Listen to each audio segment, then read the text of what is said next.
Muy feliz y bendecida tarde. Bienvenidos a otro capítulo de esta tu cita de las buenas nuevas. Quien les habla, obviamente, Ángelo Paz García, su servidor de cada domingo, con cada nuevo mensaje que considero que Dios ha puesto en mi corazón. Hoy es como que si empezara una nueva etapa de las buenas nuevas, porque luego de lo ocurrido en Venezuela el 24 de junio, se me había hecho un poco difícil empezar a predicar, a pesar de que no falté ningún domingo, pero es como que la musa, por decirlo de alguna manera, se me había apagado en algún momento. Y hoy volvemos con más fuerza y con más energía para todas las personas que siempre quieren saber qué puede hablar Dios para sus vidas. Así que vamos a continuar con todo gusto con el mensaje de hoy, el mensaje número 57 ya. Hubo una vez en mi vida, un capítulo en mi vida que yo consideré con total seguridad de que era, por decirlo en algún momento, la promesa que Dios tenía para mi vida. Yo sentía que había llegado a esa tierra prometida y que simplemente ya venían otras asignaciones, otro tipo de promesas, pero pensaba de que ya tenía mi promesa asegurada, de que ya había sido cumplida, ¿no? en cierto aspecto, porque se había dado fácil todo lo que yo en ese momento anhelaba, deseaba y le pedía a Dios. Entonces, había salido de una situación tormentosa. Entonces empecé a ir a cierto lugar, empecé a llevarme bien con cierta gente, empecé a tener sitios de autoridad o de prestigio, o cierta manera en que la gente veía a uno con respeto, y yo decía, esto tiene que ser lo que Dios tenía para mí, porque tiene todos los puntos claves que yo siempre le pedí. O sea, ya ejercía un liderazgo y ejercía lo que siempre me ha gustado, ¿no? que es adorar y predicar, y era un servidor activo. Tenía un trabajo totalmente favorable a los trabajos anticipados que yo antes tenía, y empecé a tener nuevas amistades y nuevas compañías que no la había tenido antes. Entonces yo dije, esto tiene que ser lo que Dios tenía para mí. Hasta tanto, eso, un día, como quien hace un tronado de dedos, se terminó.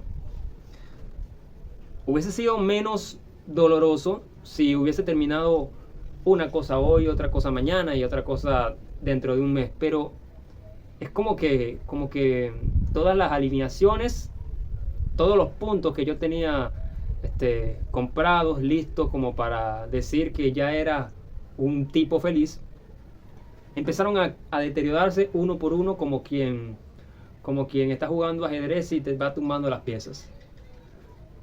Las amistades empezaron a disolverse, empezaron a tener problemas tanto con mi persona como con el entorno. Mi autoridad en ese entonces tuvo que marcharse.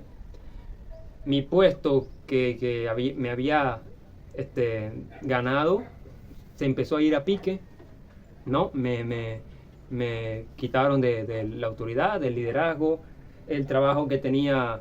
Un día simplemente me dijeron, bueno, no vengas más. Y es como que en un abrir y cerrar de ojos, en cuestión de 3-4 días, todo se derrumbó, como dice la canción. Entonces yo dije, a ver, ¿qué es lo que pasó? ¿Qué es lo que necesito aprender? ¿Y ahora para dónde voy? Esa era la pregunta que me hacía, ¿no? Entonces, empecé de cero, de nuevo, y hasta el sol de hoy, debo confesar de que me ha costado bastante mantener o cumplir las cosas que en ese entonces yo tenía.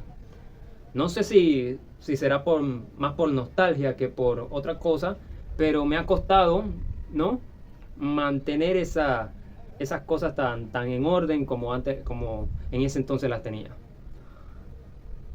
Así que en la Biblia hay una historia que, para serle sincero, ha sido la historia bíblica más difícil para mí que me ha tocado redactar para hacer una predicación, porque pienso que hay que tener mucho discernimiento, leer, releer, investigar. Entonces, debo confesar de que creo que hasta los momentos ha sido la historia bíblica que a mí más me ha costado interpretar qué es lo que, por qué está ahí. Porque todos los que la dicen, la dictan, la redactan, la leen, siempre llegan a una conclusión. Siempre llegan a la conclusión de la sabiduría, que hasta un punto es aceptable.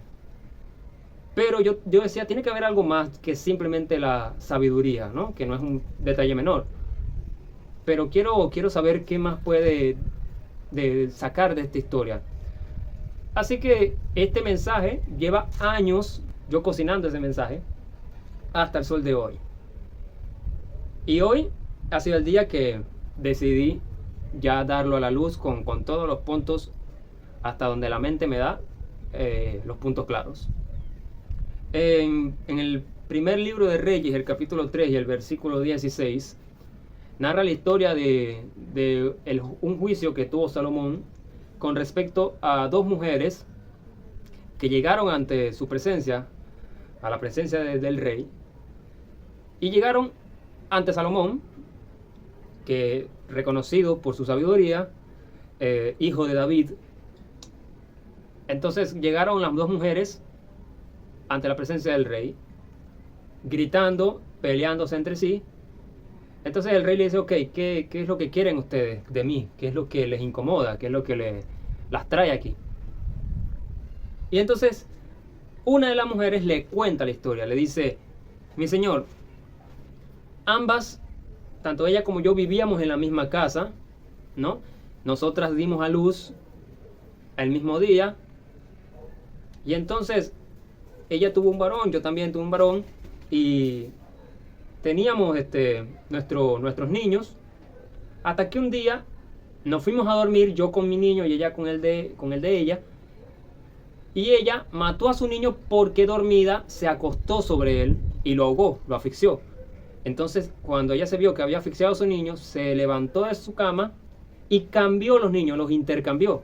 Me puso el muerto a mí y agarró el mío, el vivo, y lo puso en su cama. Cuando yo me despierto, dice la mujer, veo que este niño muerto no es mi hijo, sino es ese que tiene ella. Y la mujer, la otra, le decía al rey, no, eso es mentira, señor. Este es mi hijo, el muerto es de ella. Y así dice la palabra que ellas discutían delante del rey. ¿Qué hizo Salomón? Hizo una de sus más famosas juicios. Y obviamente, como dije ahorita, es una historia para reflexionar acerca de la sabiduría. Salomón dice, bueno, tráigame una espada, le dice a uno de los sirvientes. Y ordenó, dijo, partid el niño o el bebé por la mitad y denle una mitad a una mujer y la otra mitad a la otra. Entonces, cuando la madre falsa vio que ese fue el juicio del rey, dijo, está bien, no va a ser ni para ti ni para mí, divídanlo, pártanlo. En cambio, la otra mujer dijo, no señor, déselo a ella mejor. Y ahí el rey se paró y dictó su juicio. Denle el niño a esta mujer, ella es su madre. Solo una madre de verdad preferiría entregar un hijo a otra a verlo morir. Ahora, este episodio, como les dije ahorita, me costó mucho discernir, desenglosar qué es lo que Dios quiere hablar, porque todo lo que está en la Biblia no está ahí porque sí. Tiene un propósito divino. Y a veces una sola palabra no dice solamente un solo ejemplo. Una palabra a veces dice varios ejemplos a seguir. La primera, obviamente, es la sabiduría y también el amor a la madre. Salomón hace su juicio de una total sabiduría, de que tanto ni las personas del jurado, ni las personas de la calle, ni los caballeros, ni las mismas mujeres sabían lo que iba a pasar con él dictara. Es más, pensarían de que el rey se volvió loco, que era un insensible, pero él sabía muy bien lo que estaba haciendo. Un don de sabiduría que él mismo se lo pidió a Dios. Pero también tiene el mensaje, obviamente, del amor materno, ¿no? De lo que se sacrifica una madre por sus hijos, con tal de que su hijo no fuera asesinado, no fuera partido por la mitad. Prefirió dejarle su niño a aquella mujer que es lo más posible que lo tratara mal si se llegaba a quedar con él, porque si no le importó que el rey lo picara, entonces se sabía de que no iba a ser una buena madre con ese niño. Y esas son las dos enseñanzas que puede dar este versículo. Pero yo decía, tiene que haber algo más, tiene que haber algo más allá de estas dos enseñanzas obvias que están ahí plantadas. Y empecé yo a leer, a meditar, a pensar, y llegué a la conclusión de lo que voy a decir a continuación. Dios nos da promesas a todos, pero hay promesas que se cumplen y hay otras que no se cumplen. Habrá gente que va a discutir conmigo, va a contender, pero ya déjame avanzar. Hay promesas que se cumplen porque nosotros queremos que se cumplan, porque nosotros accionamos a que se cumplan. Pero hay promesas de Dios que están en nuestra vida que no se cumplen porque nosotros no hacemos nada para que esas promesas lleguen a nuestra vida. O sea, si Dios a mí me promete una tierra prometida, que es una vida próspera, una vida libre de ciertas dificultades, pero para llegar a ese tipo de vida, primero hay que trabajar mucho, hay que esforzarse mucho, hay que sacrificar mucho de nosotros mismos, de lo que tenemos para poder llegar a esa plenitud.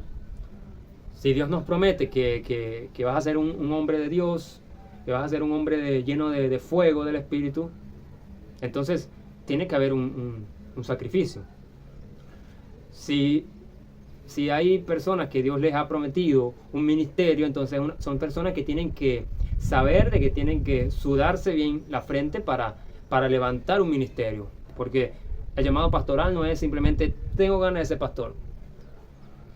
Cuando Dios da una palabra, nosotros hay que creerla, pero también hay que accionarla. Porque las promesas no se cumplen simplemente porque están ahí escritas. Dios cumple las promesas siempre y cuando nosotros accionemos a que se cumplan. Por eso yo he acostumbrado, y sé que esto va a sonar mal, pero yo he acostumbrado desde hace aproximadamente 5 o 4 años, me he acostumbrado a no pedirle nada a Dios. No le pido nada a Dios por la siguiente forma. Todo lo que Dios nos quiere dar está escrito. Todo lo que tú buscas, y ahí va a haber promesa de prosperidad, promesa de perpetuidad, promesa de larga vida.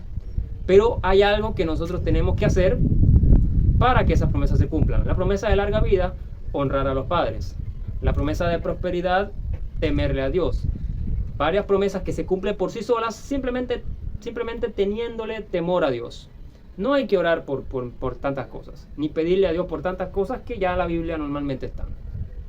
Entonces, primero hay que saber cuáles son las promesas que Dios escribió para mi vida, y después qué es lo que hay que hacer para que esas promesas se cumplan.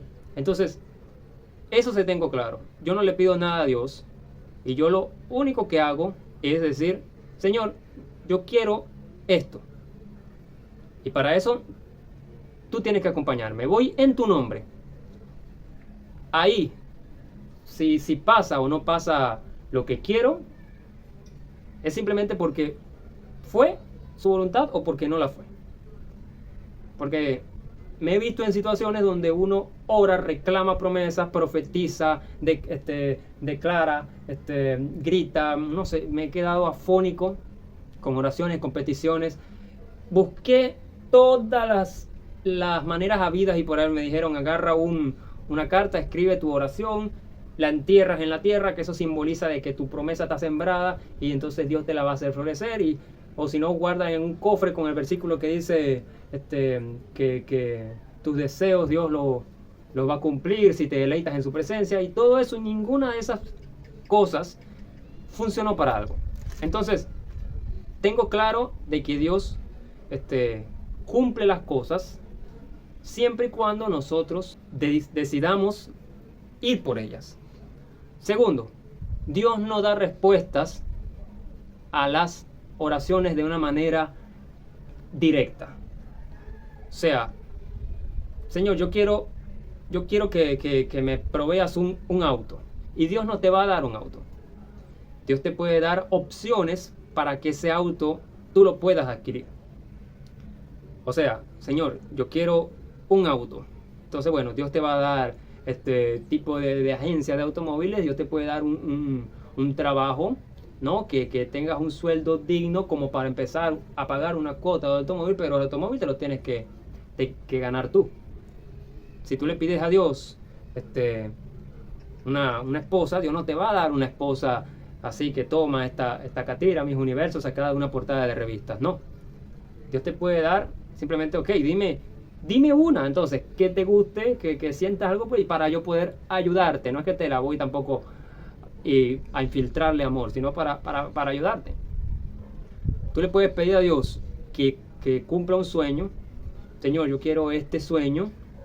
Entonces Dios te va a poner personas alrededor para que ese sueño pueda cumplirse. Pero Dios no te va a dar nada de lo que pides. Simplemente te va a dar cosas para que tú acciones a obtener lo que estás pidiendo. Entonces yo me he acostumbrado a no pedirle nada a Dios. Y si lo hago, siempre la oración termina con una sola frase: su soberana voluntad. Nunca esfuerzo a una oración a que se cumpla porque yo lo digo, porque lo profetizo. Y entonces me he acostumbrado simplemente a que si quiero algo, como dijo Pedro, Señor, en tu nombre voy a echar la red. Bueno, en tu nombre voy a ir. En tu nombre voy a hablar con este hombre. En tu nombre voy a ir a tocar esta puerta. En tu nombre voy a ir a por este sueño. Pero nunca le he pedido, desde hace un tiempo, me he acostumbrado a no pedirle a Dios nada de las promesas que ya están escritas en su palabra. Eso es lo primero. Ahora, desglosando un poco más la historia, cuando nosotros vamos a leer las escrituras y vamos a predicar, tenemos que darnos cuenta de ciertos detalles que se nos escapan por alto. La palabra dice que ambas mujeres vivían en la misma casa. Todos tenemos, como dije ahorita, una promesa que Dios nos entrega a los que pertenecen, obviamente, a su reino. Cuando nosotros estamos en el mundo, Jesús viene a nuestra vida, entra en nuestro corazón, transforma nuestro ser, automáticamente nosotros empezamos a ser herederos de las promesas que Él ha escrito en la palabra. Hasta ahí estamos bien. Entonces, no es un detalle menor de que diga que las mujeres vivían en la misma casa. Entonces, esto se interpreta a que hay hombres y mujeres que son hermanos, que somos hermanos, que estamos bajo el mismo reino de Dios, bajo la misma promesa, bajo el mismo, la misma cobertura de su presencia, pero que ambos tenemos una manera diferente de que las promesas lleguen a nosotros. O sea, por eso es que hay gente que ustedes ven que son cristianos y les va bien, y otros que son cristianos y les va mal. Ambos, no quiere decir que uno sea un mal cristiano y el otro sea un buen cristiano. Ambos viven en la misma casa, en la casa de Dios. Ambos son del mismo reino, ambos son del mismo linaje. Sin embargo, uno carga con un hijo muerto y el otro carga con un hijo vivo.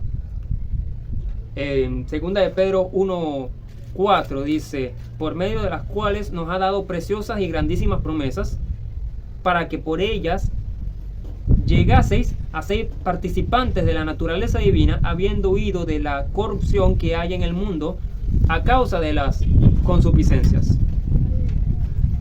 Entonces, como digo, todos somos herederos, coherederos de las promesas que Dios nos ha entregado cuando llegamos al Evangelio.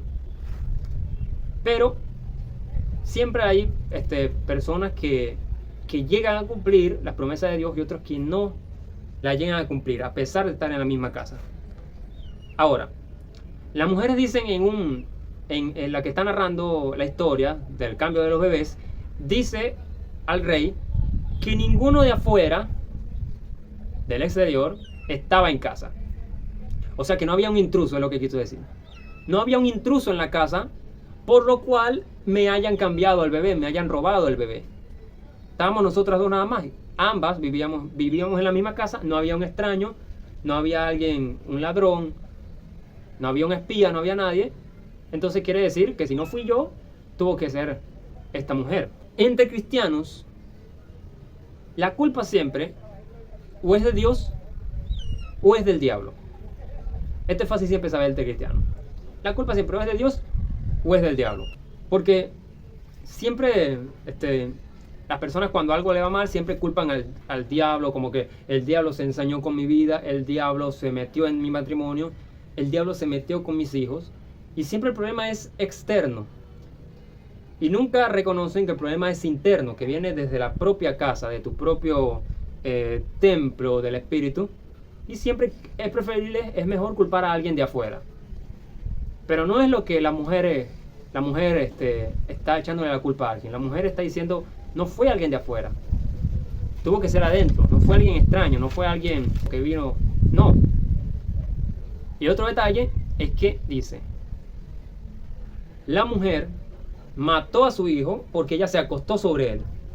Fuese sin culpa, fuese a propósito, lo que sea. Se acostó sobre él y le quitó la vida.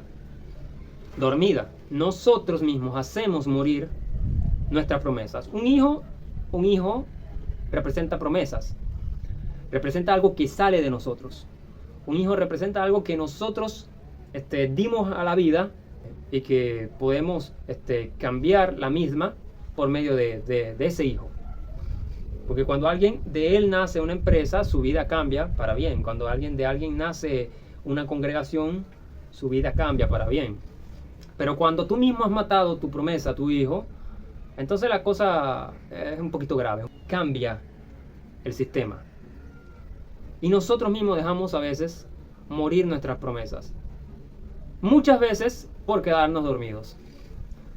¿Recuerdan la parábola de las 15 vírgenes prudentes y las 15 insensatas que se quedaron dormidas? Vino el esposo, se llevó a las otras y entonces después ellas desde afuera llamando. O sea, a veces nosotros tenemos la totalmente culpa de que la promesa haya muerto, de que nuestro hijo haya muerto, de que esté ahora sin vida. Hebreos 6:12 dice, a fin de que no se vuelvan flojos, perezosos, sino imitadores de aquellos que por la fe y la paciencia heredan las promesas. Fíjense que dicen, a fin de que no se vuelvan flojos, no se vuelvan perezosos, sino imitadores de aquellos que por la fe genera acción, y la paciencia, que genera tiempo, heredan las promesas. Entonces, resulta clarito que para heredar una promesa hay que tener fe, hay que tener paciencia y no hay que ser flojos. Eso es lo primero. Y cuando una persona se queda dormida, metafóricamente hablando, cuando alguien se queda sin estudiar, cuando alguien se queda sin querer avanzar en la vida, entonces las promesas se estancan. Las promesas están, solamente que hay que buscarlas. Porque las promesas de Dios no están vacías, no es simplemente un libro, algo bonito para postear en los estados, en las redes sociales. a mí siempre me dicen, ¿por qué tú no posteas versículos bíblicos en los estados? Y a mí me da ganas de reír, ¿eh? ¿Y quién te dijo a ti que los versículos bíblicos, las promesas de Dios son para postear en el estado? Las promesas de Dios son para vivirla, para ingerirla nosotros mismos, no para hacer pantalla a nadie acerca de lo que está escrito. La vida cristiana en sí, yo siempre he dicho que se vive para la vida privada, no para la vida pública. Tan privada que a veces ni siquiera los integrantes de tu propia casa sepan muchas cosas que tú haces para Dios y que ellos no se den cuenta. Así de privada a veces tiene que ser la relación que tenemos con Dios. Porque en una iglesia es fácil ser cristiano. Es fácil engañar a cualquiera. Yo me paro en un altar, digo 2, 3 palabras, leo unos cuantos versículos, canto unas canciones y ya, eso es fácil ser cristiano. Las promesas de Dios no vienen vacías, sino son simplemente versículos que están ahí para que suenen bonitos, son para cumplirse, para verlos hechos realidad en nuestra vida cotidiana. Entonces, ¿cómo se dejan morir las promesas con esto que te estoy diciendo? La flojera, la falta de fe, la impaciencia, son las cosas que según el escritor a los Hebreos tienen que haber o impiden de que no heredemos las promesas. O sea, una persona de fe, una persona con paciencia y que no sea flojo, son las personas que heredan las promesas. Y la mujer hizo morir a su hijo por quedarse dormida y acostarse sobre él. Y cuando nosotros nos quedamos dormidos en la vida, en ciertas áreas de nuestra vida, matamos a nuestra promesa. Matamos nuestro hijo, nuestro primogénito, las cosas que queremos que salgan de nosotros a dar vida. Cuarto punto. Habían un niño muerto y un niño vivo. La mujer intercambia a los niños. Intercambia a los niños ¿para qué? Para quedarse con el niño vivo, obviamente, y que el muerto se lo den a la otra. Esto pasa mucho, tanto en el ámbito dentro de la iglesia como fuera de la iglesia. Existe mucho la envidia. Cuando alguien ha dejado morir sus promesas, sus cosas, sus sueños, y ve que otro tiene todavía sus sueños vivos, sus promesas vivas, allí viene la envidia. Pero ve cómo está este hermano, le va todo bien, es como que si Dios tuviera favoritismo. Pero no es que Dios tiene favoritismo, es que el hermano se comporta de una manera en como nosotros a veces no nos comportamos. Y los envidiosos prefieren creer que lo que tienes no es de Dios, sino que te lo dio el diablo. Como yo no lo tengo, entonces eso que debe tenerlo se lo dio el diablo. Los fariseos le decían a Jesús, echa a los demonios por Belcebú. Entonces Jesús le dice, ¿qué? No manches, ¿cómo un demonio va a echar a otro demonio? Obviamente, eso pasa en la vida cotidiana. Siempre me acuerdo cuando artistas que han sido de seculares se vuelven cristianos y ya todo el mundo quiere que dejen toda la casa, los millones, los premios, los tiren a la basura y se vea como un pobrecito con una Biblia bajo el brazo para poder demostrar que es cristiano. Y no es así. Y no es así. Eso viene de la raíz misma de la envidia, del orgullo, del juzgamiento, del egoísmo. Y son personas que son frustradas. Por eso vemos a veces a cristianos con cara de limón, amargados, porque hay cristianos, no digo que sean los que me están viendo ahora, pero hay muchos cristianos que apenas se vuelven a Cristo, es como que si la iglesia les lavara el cerebro a decir que los sueños deben morir, de que simplemente ya hay que dedicarse a la vida eclesiástica. Yo he tenido conocido personas que cuando era chiquito quisieron muchas veces apagar, de hecho lo hicieron, solamente que yo, gracias a Dios, empecé a abrir la nueva vista y a leer la Biblia con ojos nuevos, a ver que las cosas no eran de cierta manera, pero de muchachito muchas personas apagaron el fuego que yo tenía. Hoy en día me importa un honorable cacahuate que las personas digan de que si yo canto este tipo de música secular, que si yo me dedico a ciertas cosas, no me interesa. Ya yo pasé esas materias. pero me preocupa que haya jóvenes que estén llegando nuevos a una congregación y que aparentemente ya quieran cambiarle su mentalidad. Y si el muchacho es echado para adelante, no, tienes que ser un devocional de Dios y un devoto de Dios y pertenecer a la iglesia, y simplemente tienes dos opciones: o predicas o cantas en la iglesia. Como dice Arjona, prohibido pensar que ya todo está escrito. Y no, la vida no es así. Pero normalmente lo hacen personas que no han cumplido sus promesas, no porque no estuvieran ahí, sino porque se han dejado apagar.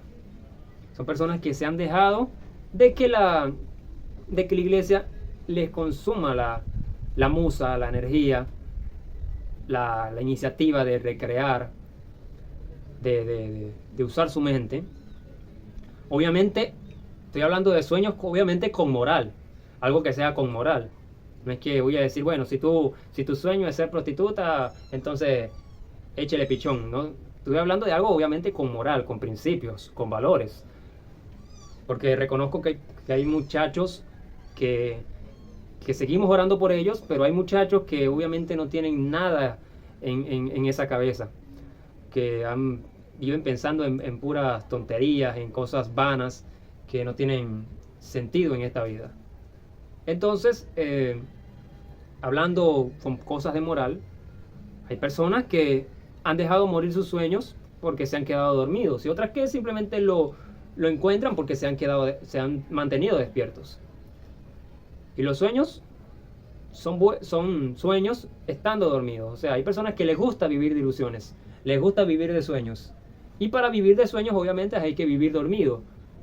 Bueno, está bien, prefiero resignarme que decepcionarme. Antes de intentarlo y decepcionarme porque no lo logré, prefiero resignarme a no tenerlo nunca. Y yo siempre he dicho esta frase, que te la voy a regalar: prefiero morir intentándolo y nunca haberlo logrado, que morir sin nunca haberlo intentado.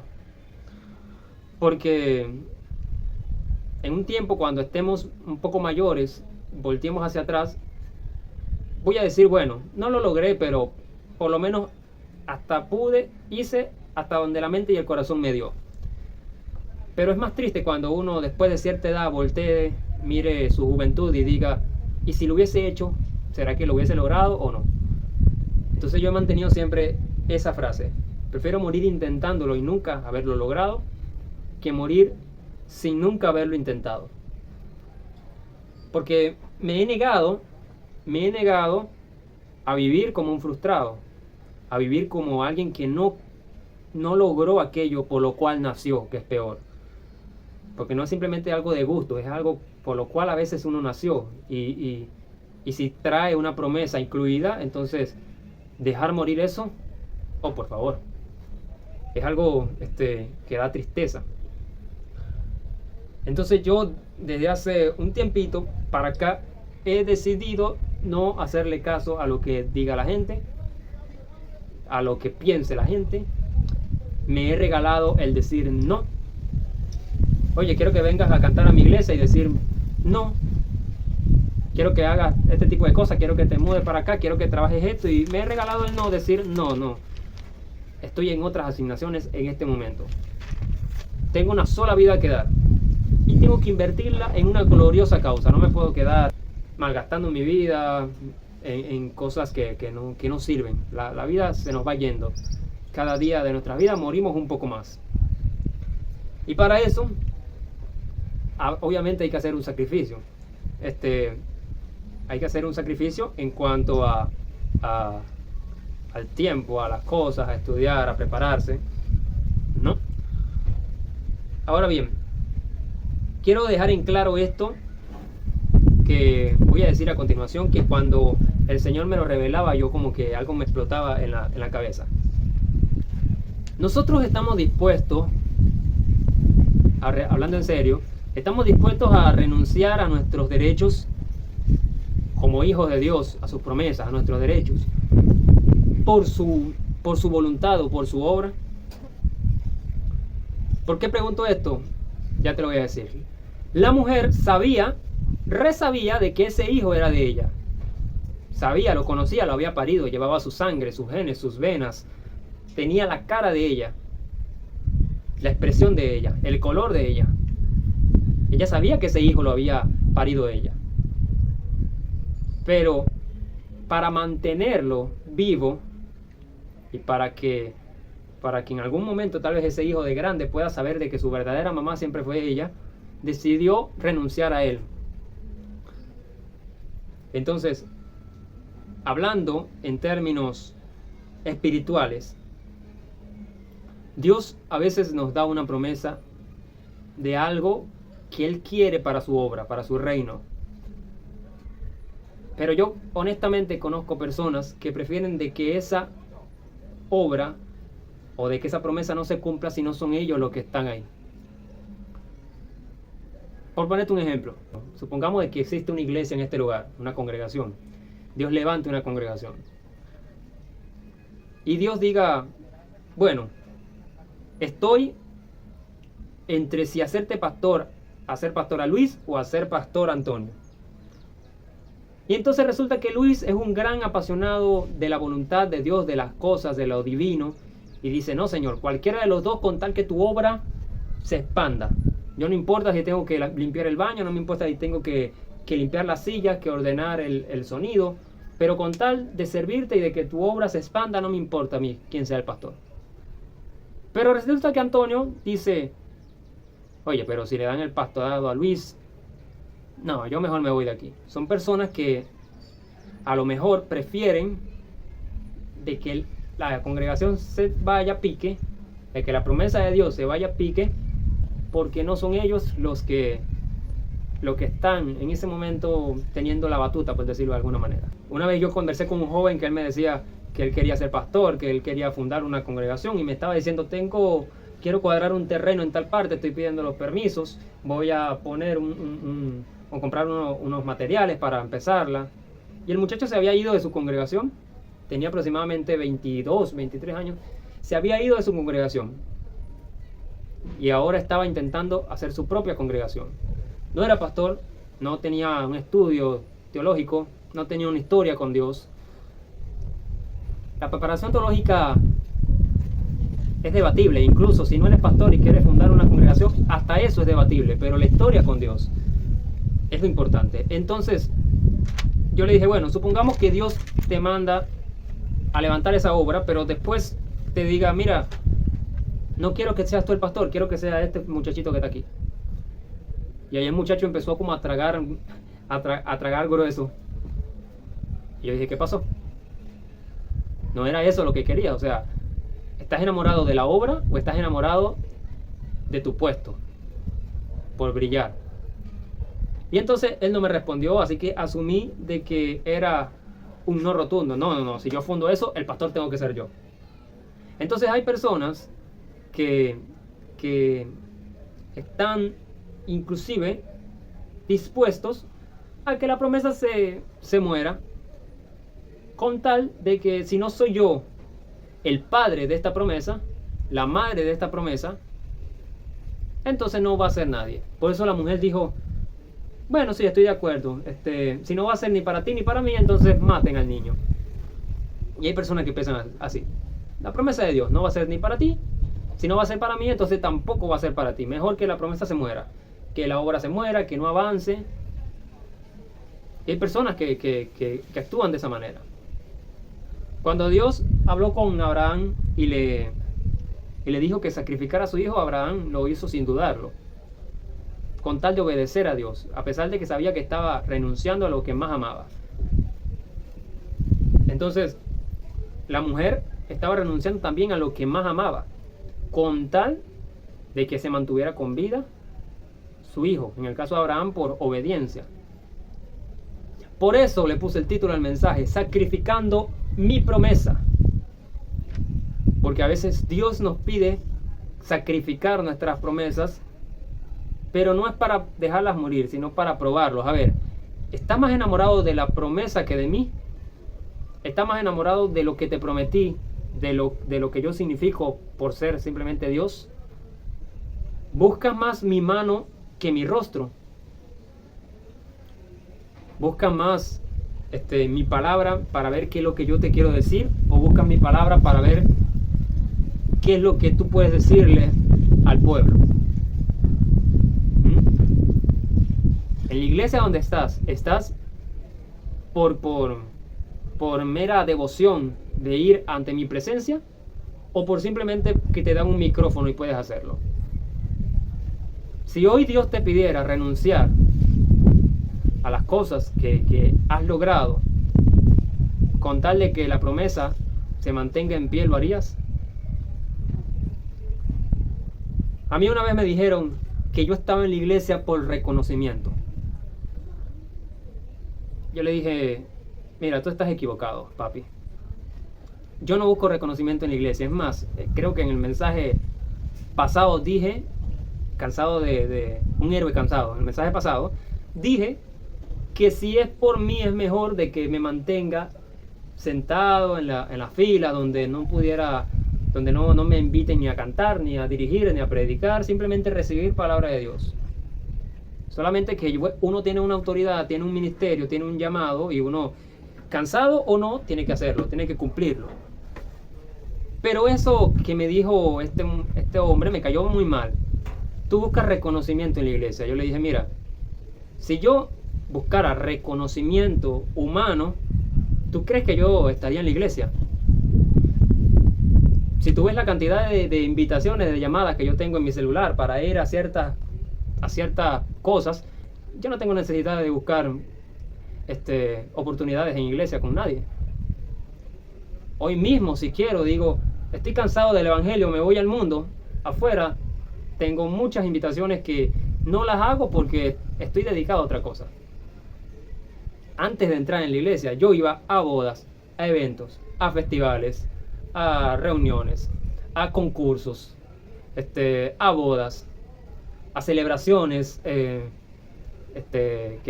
hacían, eventos. Entonces, dejar uno los aplausos, todas estas cosas que te llenan el ego para brillar en una iglesia, yo estoy muy viejo para eso. Si quiero hacerlo, si quisiera hacerlo, lo hago por otro método. Hacerlo en la iglesia no sería ni siquiera mi estilo. Porque mi estilo es inclusive separado de la congregación. Yo soy un baladista, alguien que le canta al amor, que le encanta dar serenatas, cantar a las mujeres. Entonces, si en dado caso yo quisiera reconocimiento, lo buscaría muy lejos de la iglesia. Entonces, si Dios me pidiera, Ángelo, ya no vas a cantar más, pero la adoración de tu iglesia va a estar mi presencia, y van a venir jóvenes de varios lados, y yo renunciaría a mi puesto con todo placer, porque no estoy enamorado del puesto, ni de la promesa, de lo que significa lo que Dios me prometió, sino del mismo Dios. Entonces, la falsa madre siempre está buscando situaciones para que lo que tú tengas vivo se convierta en muerto. Si yo lo tengo muerto, entonces lo de él también debe morir.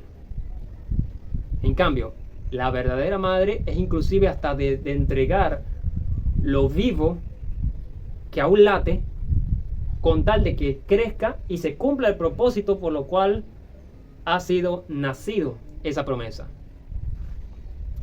El juicio de Salomón no se basó en el testimonio verbal, este es otro punto, sino en la reacción del corazón expuesta bajo presión.